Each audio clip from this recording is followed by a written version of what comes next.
una autocaravana, caminos infinitos, millones de protagonistas. Mr. Gorbachev, open this gate. Esto es Voces en Ruta.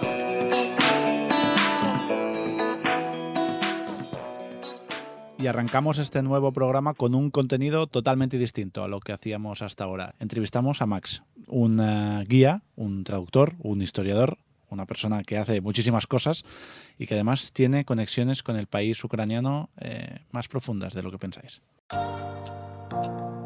Voces en Ruta cuenta como patrocinador principal con Vasco Electronics, el dispositivo de traducción portátil que permite comunicarte en más de 70 idiomas.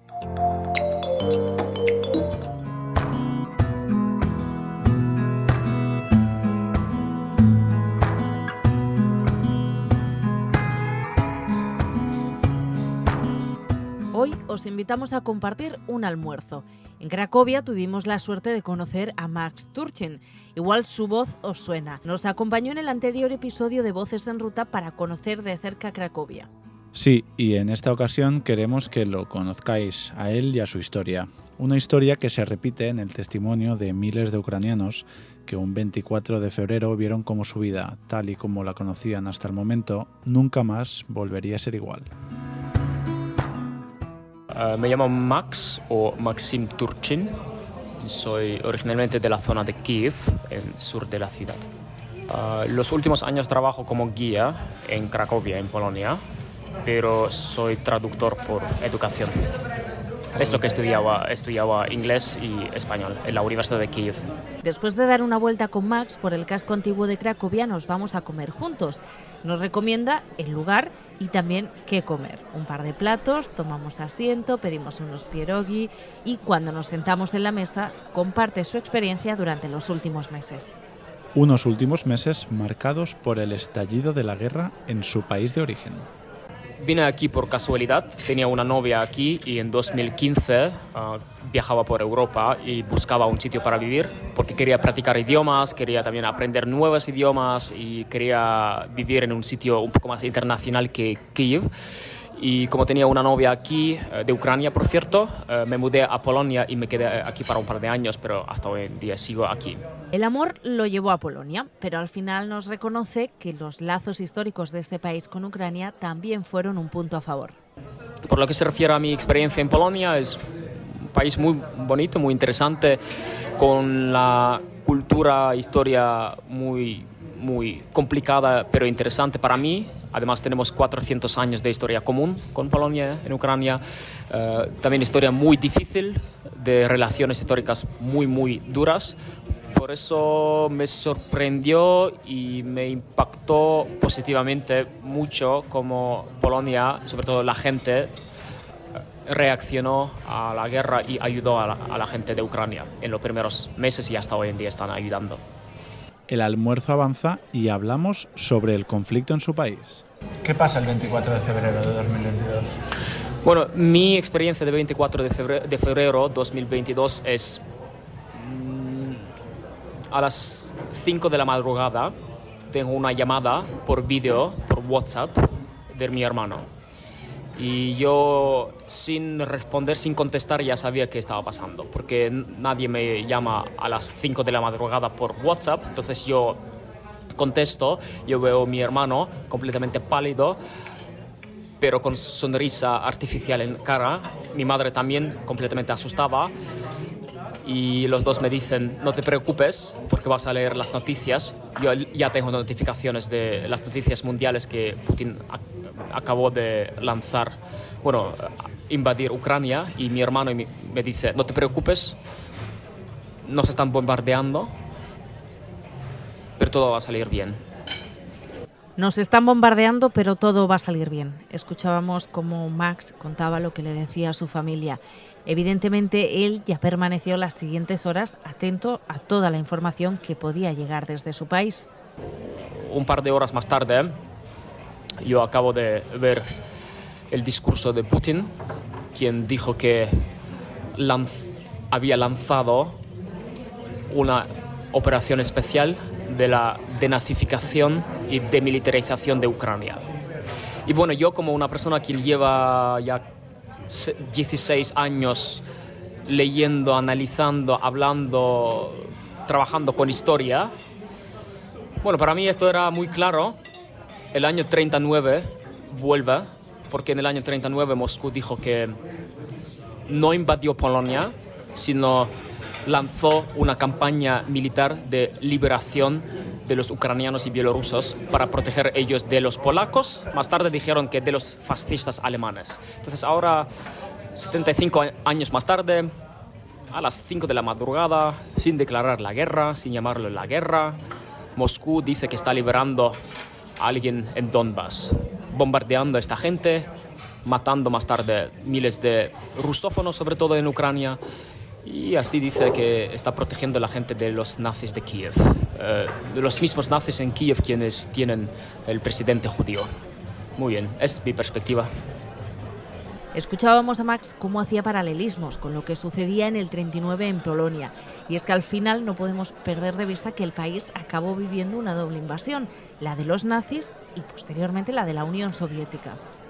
Sí, al final son discursos de países imperialistas, que vemos cómo se repiten con el paso de los años, con una similitud y parecido que trae viejos fantasmas. Además de la situación política, llega el momento también de hablar de cómo está la familia. Max se abre a partir de entonces con nosotros. Tu familia ese día te llama y al poco escapa también de Kiev. Mi familia escapa de Kiev, de un pueblo cerca de Kiev, porque era muy militarizado, muy estratégico, y 5 horas más tarde ya vinieron las primeras paratropas rusas en mi pueblo. Fueron todas eliminadas por las tropas ucranianas y por las unidades de defensa territorial de Ucrania. Todo el mundo se organizó. Mi amigo es de policía, él también participó en estas batallas. Mi padre evacuó a mi familia al oeste de Ucrania y volvió con mi abuela a la zona de Kiev para proteger su zona.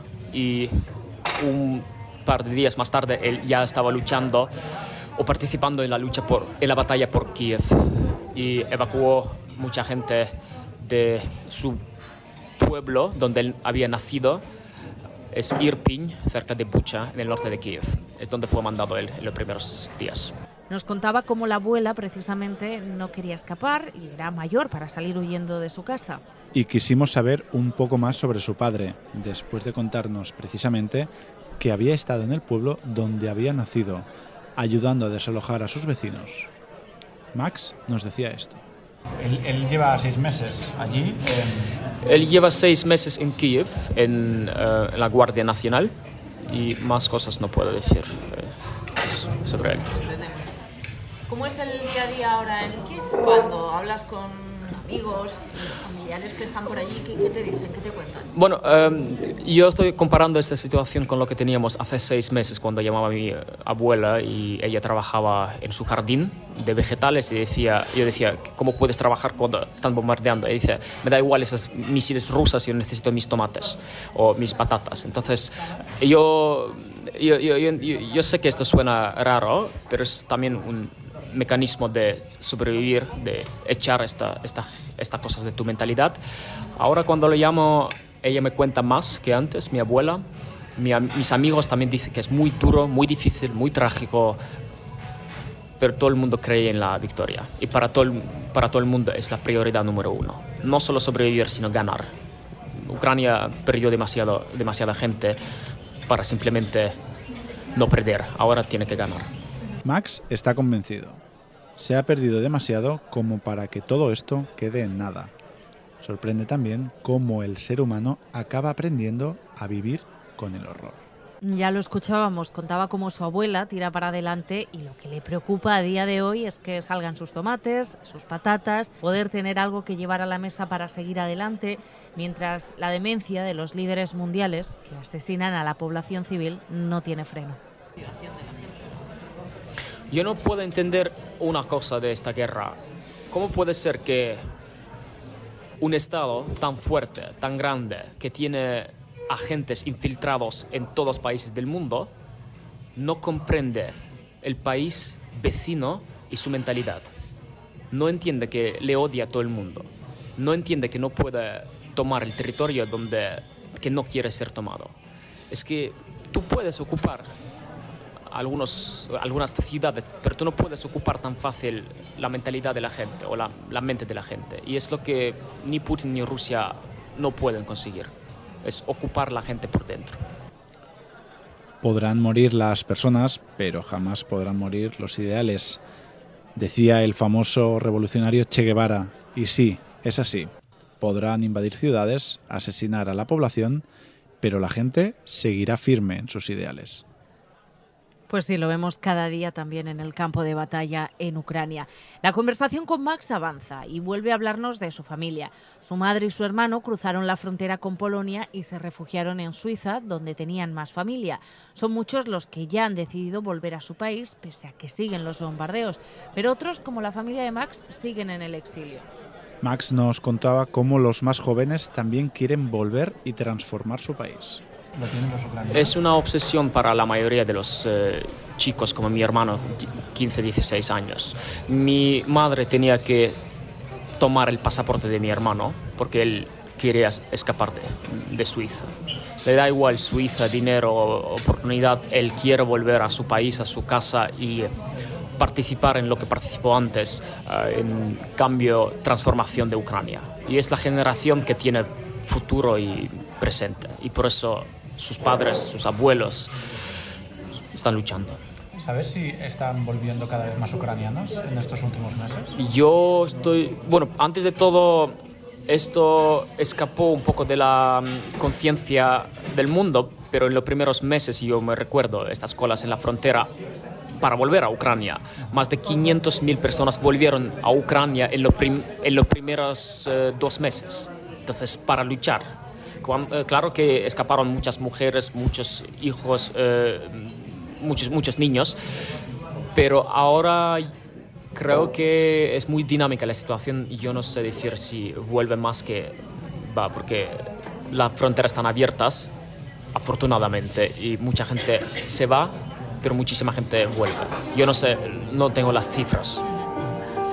Alrededor de 7,6 millones de personas han abandonado el país desde el inicio de la invasión. Aunque algunas han regresado a casa desde entonces, alrededor de 4,2 millones se han registrado para recibir protección temporal en la Unión Europea o en otros sistemas de protección, según publica ACNUR. Cuando hablábamos con Max, aún Rusia no había llevado a cabo los últimos ataques contra distintos puntos de Ucrania, en represalia precisamente por la explosión que afectó al puente que une el país con la península de Crimea. Se está recuperando territorio, lo estamos viendo en los medios internacionales también. ¿Cómo crees que va a evolucionar el conflicto en los próximos meses? Yo creo que Rusia está cambiando ahora el vector de su, ¿se dice vector? Sí, de su política, como era antes del siglo XVIII. Desde el siglo XV hasta el siglo XVIII, Moscú era un imperio euroasiático o más asiático que europeo. Siglo XVIII, Rusia tenía un zar quien se llamaba Pedro o Piotr, y este hombre empezó a abrir la ventana hacia Europa a través de Ucrania, porque antes Ucrania, la mitad había sido anexionada y Rusia a través de Ucrania modeló su política y sociedad como en Europa. Ahora Rusia está perdiendo Ucrania, por eso está perdiendo su vector europeo. Y por eso no me sorprende que Putin está hablando con India, con China y con otros poderes no europeos. Rusia está volviendo a sus raíces en algún sentido, aunque también tiene raíces europeos de Kiev, por eso le interesa Kiev. Pero tú me decías que aunque ganéis la guerra, aunque Ucrania gane la guerra, esto no va a parar, porque Rusia es un imperio, ¿no? No, porque el problema que mucha gente en Europa occidental no entiende que el problema no es Putin. Y cuando yo veo el señor Scholz de Alemania diciendo que es Putin, solo Putin y no el pueblo ruso, entonces él tiene que leer un poco de las estadísticas, que 70 hasta 80% de la población rusa apoyaba la guerra. Y eso no es una falsificación. Tú puedes hablar con cualquier persona en Alemania del origen ruso que está siguiendo la televisión rusa. Él es pro-ruso, él es pro-Putin y él es pro-guerra. Y lo mismo pasaba en Alemania en los años 30. Ellos ahora están manipulando que eran los nazis. Pero claro, 80% de los alemanes apoyaban a esos nazis. Y ahora pasa lo mismo. El problema es mentalidad imperialista de Rusia. No es simplemente un señor de 70 años que tiene ambiciones geopolíticas. O sea que si desaparece Putin, ¿tú crees que el problema no se va a arreglar? Si Putin pierde esta guerra, va a volver a intentar... Depende cómo él pierde esta guerra. A qué precio para Ucrania, para el mundo democrático y a qué precio para Rusia. Porque después de cada derrota rusa pasaba revolución en los últimos 100 años. Contra Japón en 1905, contra Alemania en 1916 y 17, la Primera Guerra Mundial. Entonces, cualquier derrota rusa lleva a una revolución o problemas para sus líderes. Entonces, pero el problema, ¿quién va a llegar al poder después de Putin? ¿Y qué tipo de persona va a ser él? Si es imperialista que quiere destruir democracia, entonces él va a continuar la política de Putin. En mi opinión, Rusia democrática es posible, pero no con el tamaño que tiene. Claro, o sea, si Rusia se mantiene igual a nivel geográfico, ¿tú crees que es imposible que haya una revolución democrática? Yo creo que es imposible. Es demasiado grande, demasiado multicultural. Rusia es mucho más multiculti que cualquier país de Europa. Esto es también muy importante. Claro, ¿y tú crees que la única manera de gobernar un país de tal tamaño es una dictadura? Sí, yo creo que todo el mundo puede construir democracia, pero esto no pasa en 24 horas o 2-3 años. Esto no pasa en una generación. Europa trabajaba en este proyecto durante siglos. Rusia tiene que empezar si quiere tener libertad.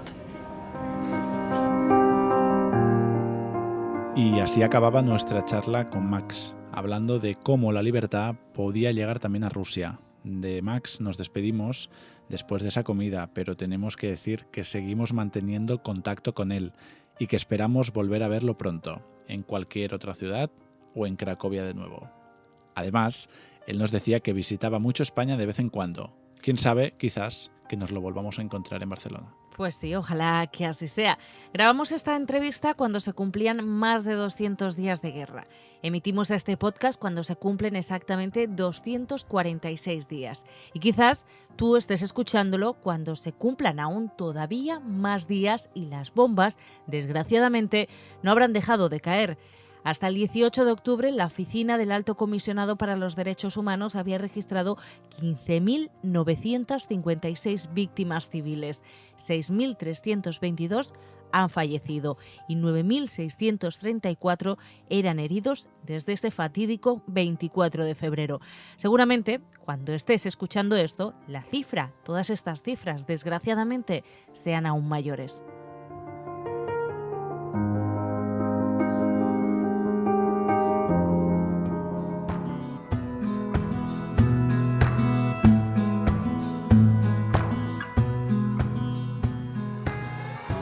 Continuamos nuestra aventura entrevistando a viajeros, a nómadas digitales, a nómadas analógicos y a viajeros que tienen una larga experiencia en esto de viajar, porque no todos son las personas que se han lanzado a ello en los últimos años, sobre todo ahora que se han abierto otra vez las fronteras. Parece que la gente está retomando esta vida nómada que ya empezaba a dar sus primeros atisbos justo antes del COVID. Y tenemos con nosotros a Sergi Unanue de los viajes de Walliver, un experto viajero y una persona que ha batido incluso récords en sus largos viajes. Buenas, Sergi, ¿cómo estás? Hola, buenas, pues estoy bien. Y escuchándote, pues me entran muchas ganas porque precisamente yo también estoy a punto de recuperar un poco la normalidad prepandémica, durante la cual pues tenía viajes más tranquilos que los que he podido tener durante la época de pandemia, y ahora parece que al fin sí que ya podré empezar a recuperar un poco esa dinámica que teníamos antes de que llegara el maldito coronavirus. Explícanos. Hola, Sergi, vamos a ir conociendo tus aventuras, pero en los últimos días y en las últimas semanas hemos visto novedades en tu cuenta Los Viajes de Walliver. porque algo has estado amasando en estos últimos meses, seguro que durante mucho tiempo, ahora nos lo contarás tú, pero veíamos que por fin dabas vida a un documental. Sí, efectivamente han sido muchos meses de trabajo, por lo que estoy especialmente contento de que al fin estén viendo la luz a estos capítulos de una serie documental sobre una expedición que hice junto a otro compañero, Dani Benedicto, que juntos hicimos una travesía por el Himalaya, por las rutas más altas, largas e incluso peligrosas del mundo, por lo que al fin, después de casi, ¿cuánto hace ya? Casi 3 años desde que empezamos esa aventura, al fin pues lo puedo compartir con toda la gente que quiera en mi canal de YouTube, o sea que estoy muy contento. Este recorrido por el Himalaya batió un récord que fue el de las 2 personas más jóvenes en realizar todo el trayecto a pie, si no me equivoco. Pero explícanos un poco cuándo empiezas a viajar, cómo y qué te lleva a hacer eso. Sí, fuimos los más jóvenes en hacerlo sin asistencia, o sea, sin guías ni porteadores. La verdad es que con guías y porteadores no lo sabemos porque había 100 personas y no nos dedicamos a mirar todas las personas, pero de los que lo habíamos hecho sin guías ni porteadores, que solo había 4 antes que nosotros, eso fue más fácil de comprobar y, y sí que era gente más mayor que nosotros, entonces, sin saberlo, porque la verdad es que no lo sabíamos cuando empezamos ese trayecto y esa aventura, pues acabamos rompiendo este récord, pero insisto, no era ni siquiera uno de nuestros objetivos, no lo sabíamos, sino que al final es sencillamente una anécdota más de una aventura muy completa. Y bueno, referente a la pregunta que me haces o las preguntas que me haces, yo empecé a viajar así con ese estilo de vida nómada cuando tenía 24 años y eso fue en verano del 2018, impulsado un poco por un afán de cuestionarme mi estilo de vida. Me preguntaba si tenía la vida que quería tener o la vida que me habían enseñado o que nos han enseñado, ¿no? Normalmente nos enseñan un estilo de vida característico, un estilo de vida sedentario. Lo normal, entre comillas, es pues completar tus estudios de aquello que te gusta, dedicarte a eso en un sitio fijo, intentar buscar ascensos, mejoras salariales. Y yo, aunque era muy feliz con ese estilo de vida, yo era periodista en Barcelona, me cuestioné cuándo era más feliz. Si cuando estaba trabajando en Barcelona, que ya era muy feliz, o durante esas 2, 3, 4 semanas al año que con un poco de suerte podía tener de vacaciones y viajar. Y la respuesta era fácil. Los días que yo era más feliz eran esos días de viaje y entonces me propuse de por lo menos intentar viajar sin billete de vuelta, a ver cómo me sentía, intentar también ganarme la vida con ello. En mi caso, pues como periodista y comunicador, quería intentar ganarme la vida enseñando mi manera de viajar y mis aventuras. Y con estas ideas en la cabeza, pues me puse la mochila en la espalda y salí haciendo autostop. Y bueno, lo que pensé que al principio serían 1 o 2 años como mucho, pues al final sí que me acabó incluso sorprendiendo lo que me gustó ese estilo de vida, porque ahora ya pues me cuesta plantearme lo de estar quieto mucho tiempo en un solo sitio, ¿no? Y si bien sí que es un estilo de vida, que podemos hablar de ello si queréis, que creo que estoy cambiando un poco la manera de entender el estilo de vida nómada, sí que me veo pues siempre vinculado a los viajes y la verdad es que estoy muy satisfecho de aquel verano de 2018 tomar esa decisión, dejar mi trabajo, mi piso y todo y empezar a viajar. Explícanos precisamente por qué estás cambiando, Sergi, dices ese concepto de vida nómada. ¿Qué está pasando por tu cabeza? Sí, pues claro, yo cuando salí, aparte de que, bueno, era un chavalín de 24 años y tenía muchas ideas románticas y fantásticas en la cabeza, yo, como os he dicho, pues pensaba que serían 1 o 2 años a lo mejor, ¿no?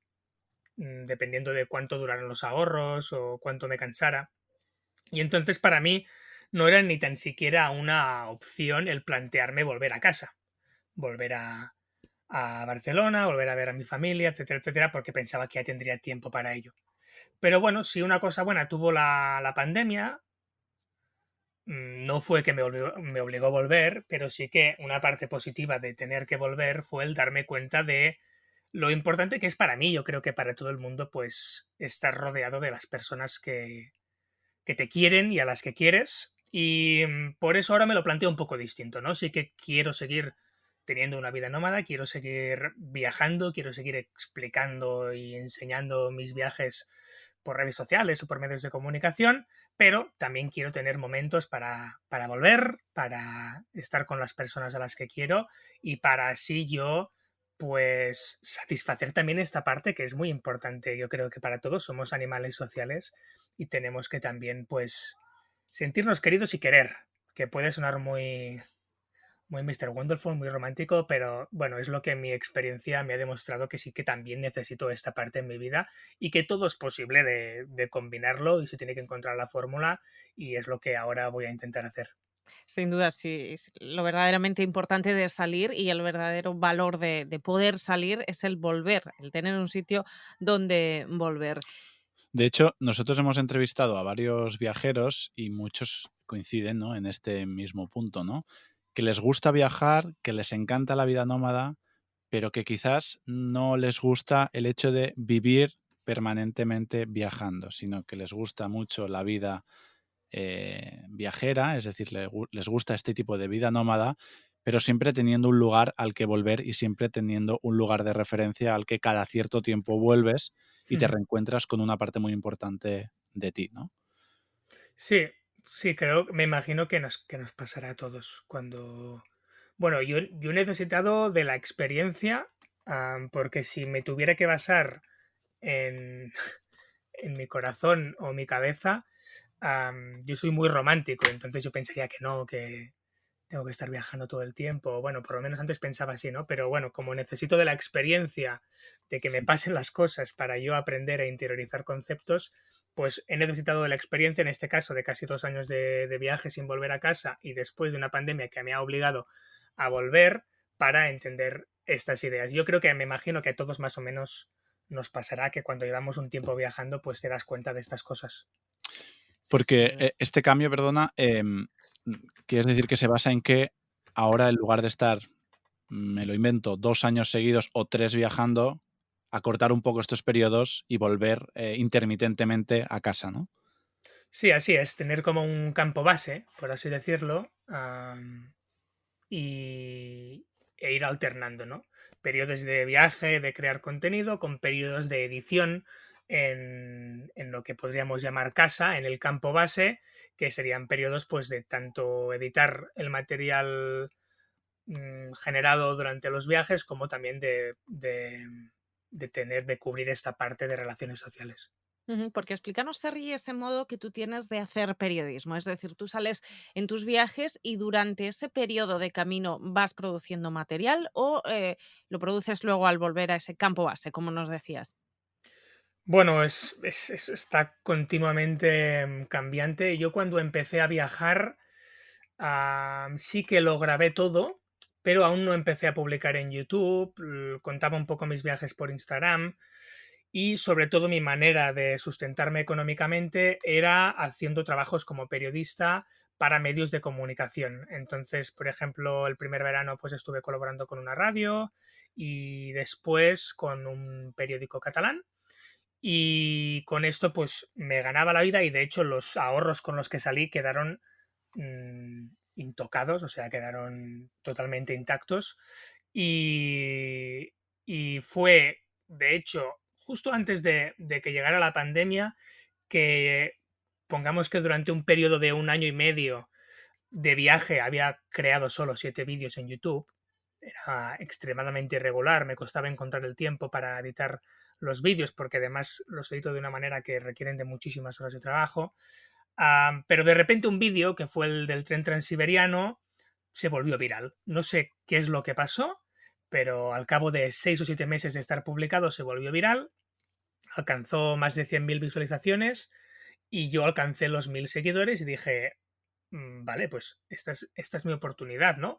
Y fue pues a lo mejor un mes antes de tener que volver por la pandemia, ya empecé a intentar generar un vídeo cada 2 semanas y la pandemia pues fue la excusa perfecta para ponerme ya al 100% con el proyecto en redes sociales, con los viajes de Walliver, y empezar a producir vídeos semanalmente. Entonces, durante este periodo de pandemia hasta ahora he tenido 2 escapadas. Una fue a México durante 3 meses y la otra fue cruzando toda Europa en una bicicleta de bambú.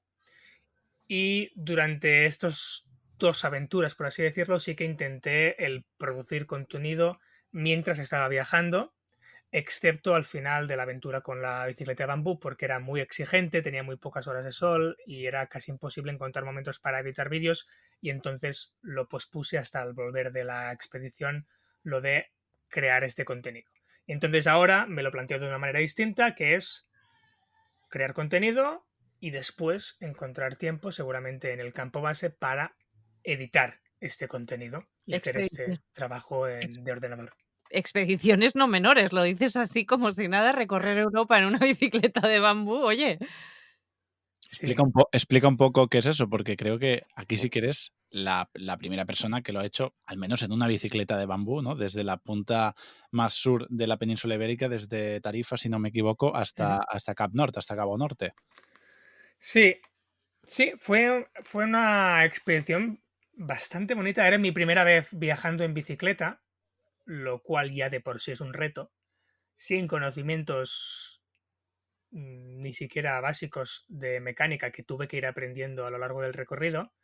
Y fue una experiencia muy bonita, fue pensado durante la pandemia, por el hecho de tener que ser dentro de las fronteras de Europa y por el hecho de que consideraba, y así ha sido por lo menos en mi experiencia, que al viajar con bicicleta estaría menos en contacto con las personas locales de los sitios por los que iba transitando. Y también fue muy bonita porque me permitió, por un lado, poner de relieve la oferta paisajística natural que tiene Europa por ofrecer, o una parte de ella, que a menudo es la gran olvidada al lado de la gran oferta cultural que tiene. Y por el otro, y creo que más importante, pues la excusa de la bicicleta de bambú me sirvió para lanzar un mensaje de sostenibilidad y de concienciación del cambio climático, que, bueno, de hecho creo que lo pude conseguir porque tuvo bastante repercusión en los medios de comunicación, y era algo que quería hacer desde hacía tiempo porque en mis viajes había visto muchos de estos efectos del cambio climático en muchos países por los que había estado, ¿no? Y tenía ganas de poder hacer un proyecto que fuera enlazado con este tema porque creo que es una realidad muy importante. De verdad hay una emergencia climática y me gusta el poder haber hecho un viaje también con un sentido extra en este sentido de sostenibilidad. Y hablabas antes, retomando el tema del vídeo, de la viralización, muchos de los que viajamos e intentamos sostenernos durante el viaje o realizar un viaje que se pueda pagar a sí mismo o al menos tocar poco estos ahorros, es decir, que el propio viaje sea tu propia empresa, digamos, tu propio vehículo que te permita vivir las experiencias. Comentabas que no fue hasta un día que casualmente se hizo viral, ¿no? Eso a nosotros nos ha pasado, también creamos mucho contenido, ¿no? A veces cuesta que este contenido llegue a ciertas personas y nos preguntamos muchas veces, ¿no? ¿Cómo poder llegar a la audiencia? Y es que a veces hace falta un golpe de suerte y no sabes por qué, de golpe llegas a una cantidad de miles de personas brutal y allí empieza, ¿no? Sí, sí que hay un golpe de suerte. Y a lo mejor algo de azar, pero creo que poco de azar. Al final es entender cómo funcionan los dichosos algoritmos y jugar con sus normas. Que yo creo que para nosotros, porque los tres somos periodistas, a veces es un poco complicado. Bueno, por lo menos para mí lo fue, porque yo ya salía con unas ideas de cómo quería que fuese mi contenido y de repente te encuentras que tienes que jugar con las normas del algoritmo de YouTube, por ejemplo, en mi caso, ¿no? Que requiere pues de titulares que llamen mucho la atención, miniaturas también que llamen mucho la atención. Y para mí, pues supuso también un aprendizaje el tener que aprender que se tiene que jugar un poco con sus normas sin perder tu esencia. Porque al final sí que he tenido que comprometer, por así decir, mis titulares o lo que a mí me gustaría poner como titular o como miniatura, por un lado, pero después cuando entras en el vídeo te encuentras el vídeo como yo querría hacerlo, ¿no? Entonces, es eso, aprender a jugar un poco con sus normas. Y sí, a veces se necesita... Yo es que, mira, tengo la teoría de que mi vídeo del tren transiberiano es una teoría sin ninguna base para respaldarla, ¿vale? Solo una sensación. Pero me di cuenta de que muchas de las visualizaciones de este primer vídeo que se hizo viral venían de Latinoamérica. Y entonces yo tengo la teoría de que a lo mejor por allí en alguna televisión salió un reportaje o un documental sobre el tren transiberiano y eso hizo que mucha gente empezara a buscar contenido del tren transiberiano y así fue como mi vídeo lo encontraron y como mucha gente veía el vídeo hasta el final, pues el algoritmo lo empezó a poner antes en los motores de búsqueda, lo empezó a recomendar antes que otros vídeos y así es como se hizo viral. Pues sí, porque al final algo que hay que aprender cuando emprendes esta vida es a tener paciencia y persistencia, e ir creando contenido de calidad de forma más o menos constante hasta que llega un momento, no sabes cuándo, que empiezas quizás a rentabilizarlo, ¿no? Y eso es lo que quizás le cuesta a mucha gente que se lanza, ¿no? De nuevas a viajar. Ellos quizás hay un perfil que busca directamente la rentabilización del viaje y el hecho de generar ingresos el segundo día y eso, vamos, nosotros creemos que no es posible. No sé qué opinas tú. A ver, no es que sea imposible, pero obviamente es muy difícil. Es muy difícil porque la mayoría de algoritmos lo que hacen es promover la constancia.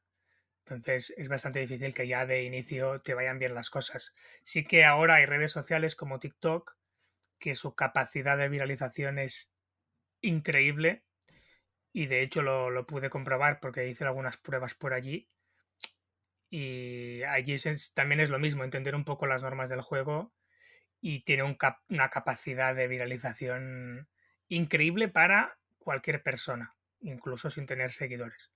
Entonces depende un poco de cada red social, depende un poco también de cómo partas tú. Hay gente que puede hacer inversiones en material o en publicidad, pues claro, todo esto influye, ¿no? Pero así de entrada sí que es difícil. Ujú. Dejamos un poco aparcado el campo de las redes y esta visión de trabajar y viajar para centrarnos más en tus viajes. Nos contabas, los has hecho en autostop, caminando, también en esa bicicleta de bambú. ¿Hay que prepararse de un modo diferente en cada una de estas expediciones? Quiero decir, evidentemente son muchas las diferencias, ¿no?, en el modo de viajar de cada uno de estos proyectos. Bueno, yo soy un muy mal ejemplo para hablar de esto, porque la verdad es que yo no me preparo de ninguna manera en especial, pero tengo la obligación de decir que se tiene que preparar para estas expediciones. O sea, yo tengo la suerte de que hace ya años que tengo un estilo de vida con incertidumbres, con situaciones de tensión continuas, y entonces la parte de entrenamiento mental, por decirlo así, ya está cubierta, ¿no? Después, lo que es la parte física, pues ya el cuerpo se adapta más o menos rápido a los retos que le vas proponiendo. Pero lo más importante, yo creo, la parte física es importante, obviamente, pero al final la propia expedición se convierte en un entrenamiento, ¿no? O por lo menos en mi caso. Pero la parte mental sí que es muy importante. Si tú te encuentras en una situación de peligro, tienes que saber reaccionar. O si tú no sabes dónde vas a dormir esa noche, no te puede generar ansiedad o pánico, porque entonces tomarás decisiones equivocadas, lo pasarás mal y en definitiva, pues será una mala experiencia que no recomiendo a nadie. Entonces yo tengo esta suerte de que ya tengo un entrenamiento, por así decirlo, que es mi propio estilo de vida, y entonces ya me planteo los retos y me planteo los retos, pues los inicios de estos retos como un entrenamiento. Por ejemplo, lo que comentábamos del Himalaya, las primeras 2-3 semanas fueron 2-3 semanas de ponernos a prueba físicamente. Y después ya tiramos como toros, pero las 2-3 primeras semanas no íbamos muy rápido, nos teníamos que aclimatar, teníamos que entender también cómo funcionan las montañas y lo mismo con la bicicleta. Yo nunca había hecho ninguna expedición en bicicleta y el cuerpo se tuvo que acostumbrar a aquello y entonces pues las primeras semanas vas un poco más lento y después ya te puedes permitir ir más rápido y forzar un poco la máquina. Pero vaya, a mí me gustan mucho las aventuras que propongan actividades distintas, porque si una cosa me gusta de viajar es aprender. Y entonces yo no sabía de bicicletas antes de la ruta con bicicleta, ahora sí que sé, no sabía de caballos antes de comprarme caballos en Mongolia, ahora sé algo de caballos, no sabía de alpinismo o supervivencia antes de lo del Himalaya y ahora sí que sé un poquito. Entonces estas aventuras me sirven a mí también para aprender actividades o habilidades que de otro modo pues a lo mejor me gustaría muchísimo más aprender o ni siquiera aprendería a lo largo de mi vida. Cuéntanos eso, precisamente, de comprar caballos en Mongolia. Seguramente quien vea tu documental encontrará la respuesta y desde aquí invitamos a quien nos escuche que lo vea, pero danos alguna pista. ¿Qué hiciste? El viajero que os he comentado antes, que hicimos también lo del Himalaya juntos, y de hecho nos encontramos directamente en Mongolia con un objetivo muy claro, que era comprar unos caballos, 3 caballos para ser exactos, para explorar la estepa de Mongolia de la manera tradicional. Si hay algún vehículo por excelencia en Mongolia o algún animal icónico en Mongolia, es el caballo, que históricamente pues es muy importante en la cultura nómada y en la cultura de Mongolia, y entonces nos propusimos esta idea, ¿no? Y al final pues así lo hicimos, fuimos a una zona del oeste del país, a la región kazaja, y compramos 3 caballos a una familia nómada y estuvimos varias semanas viajando por la estepa y sobre todo conectando y encontrándonos con familias nómadas, que para mí eso fue lo más bonito, y poder ver cómo era su estilo de vida, porque los nómadas son extremadamente hospitalarios y entonces cada vez que encontrábamos una familia, que tampoco era muy habitual porque es el país más despoblado del mundo, bueno, con una densidad de población más baja del mundo, pues nos invitaban a su casa. Y allí podíamos ver cómo era su vida, compartían con nosotros todo lo que podían y fue una experiencia muy muy bonita. Al final acabamos vendiendo los caballos y para mí fue una experiencia muy importante porque fue la primera gran aventura que me planteaba y que además realizaba, y aquello me dio un impulso para todas las aventuras que vinieron después, ¿no? Porque me di cuenta de que incluso una aventura que unos meses antes me hubiera parecido de libro de aventuras de viajes, pues incluso aquello era posible y eso pues me permitió plantearme más aventuras de este estilo, o bueno, no necesariamente con caballos, ¿no? Pero sí aventuras con maneras distintas de moverme, con retos físicos y mentales que me ayudarán a explorar tanto las regiones por las que transitaba como también mis propios límites. Hablabas de la hospitalidad y encima en esas noches ya no solo os tenían que dar cobijo a vosotros, sino que también a vuestros caballos. Imagino que la hospitalidad es algo, Seri, que se repite en cada país, ¿no? O hay estereotipos, quiero decir, se cumplen los estereotipos de países más hospitalarios que otros, o al final depende de las personas y te pueden abrir las puertas de su casa en cualquier lugar del mundo. Te pueden abrir las puertas de su casa en cualquier lugar del mundo. Sí que hay culturas más hospitalarias, ¿no? O donde la hospitalidad es más común que en otras culturas. Por ejemplo, la cultura nómada de Mongolia es lo más hospitalario que uno puede llegar a conocer, hasta el punto, por ejemplo, de que si hay una familia que se va de su ger, las ger son las yurtas de los mongoles, es decir, las tiendas que utilizan como casas y que a lo largo del año pues mueven distintas veces de sitio, ¿no? Pues hay veces que incluso se van de su ger, por ejemplo, a la capital a ver a su familia, Ulan Bator, y si cuando vuelven a su ger se dan cuenta de que alguien ha pasado por allí, se ha preparado un té, se ha preparado algo de comer, se ha encendido un fuego para poder dormir caliente, pues eso para ellos es un motivo de gran orgullo. O sea que sí que hay diferencias de hospitalidad en las culturas, pero sí que hay hospitalidad en todas partes. No hay ningún sitio del mundo donde no me haya encontrado hospitalidad. Entonces, para mí fue uno de los grandes aprendizajes también de esta primera fase de mis viajes, el darme cuenta de la gran cantidad de gente con buenas intenciones que hay en el mundo y de la suerte que tuve yo de poder recibir tanta hospitalidad en mis viajes. Para ir ya capitulando un poco la entrevista, queríamos preguntarte, porque no todo es de color de rosa cuando uno viaja, ¿qué es lo que menos te gusta de esta vida nómada? Pregunta complicada. Lo que menos me gusta. Bueno, de momento que en la parte laboral, en mi caso, tiene muy poca recompensa económica. O sea, gano muy poco dinero a pesar de que trabajo muchísimo. Por lo menos de momento, ¿no? También es una inversión que yo estoy haciendo, pero sí que es al final, al principio no me importaba tanto, pero ahora llega un momento ya que son muchos años viviendo con muy poco y no es que quiera tener mucho, pero sí que quiero estar un poco tranquilo de llegar a fin de mes. Y eso es un poco el mayor quebradero de cabeza, pero no quiero generalizar, no todas las vidas nómadas son así, de hecho, la mayoría de nómadas digitales se ganan muy bien la vida. El otro día veía un dato, es que no me quiero equivocar, pero creo que eran $170.000 anuales de media, ganan los 35 millones de nómadas digitales que hay en el mundo. Entonces hay gente que se gana muy bien la vida como nómada. No quiero generalizar, pero en este nicho concreto que es el mío, el de las redes sociales y el de la comunicación, por lo menos de momento, es, bueno, te genera muy pocas recompensas a nivel económico. Sí, al final el problema no está, Sergi, en ser nómada digital, sino en cómo está valorado hoy en día el periodismo, ¿no? Y la Sí. comunicación. Es muy precario, la verdad es que es muy, muy precario en todos los niveles, seas nómada o sedentario. Pero si encima te quieres buscar la vida a tu propia manera, pues hay muchas dificultades. Y más en un país como España. Antes de cerrar la entrevista, te queríamos preguntar si después de estos 4 años de vida nómada, ¿te ves volviendo a una vida sedentaria? ¿O te gustaría buscar una manera que te permitiera, al menos a corto plazo, ya sabemos que mirar a largo plazo es difícil en cualquiera de las situaciones, siguiendo de este modo? No, de momento no se plantea. La verdad es que no.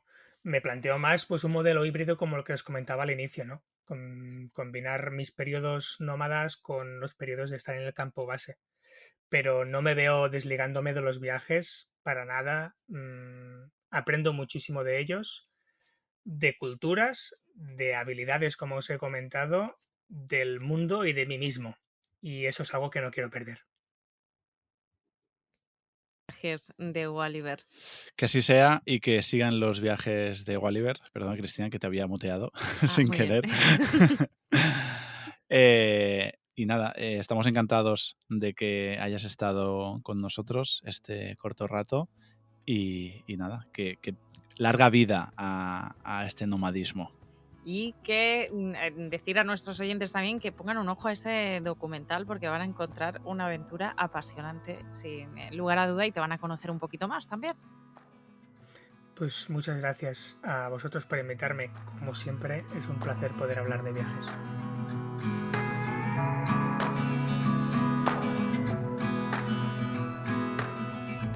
¿Quieres viajar con tranquilidad? Hazlo con Chapka Seguros. Que tu viaje no lo empañe un problema médico. No te arrepientas por no haber viajado asegurado. Chapka Seguros, patrocinador de Voces en Ruta, te lo pone fácil. Tú solo preocúpate de disfrutar y llenar la maleta de buenos recuerdos.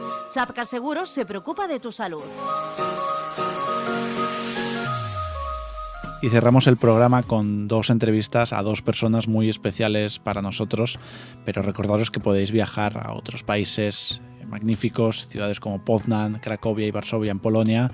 También podéis viajar a Dinamarca, Alemania y podréis seguir viajando con nosotros. Cerramos este especial muy contentos, muy ilusionados y dispuestos a seguir viajando y a seguir conduciendo la Radioneta, esta vez sí, rumbo hacia el sur.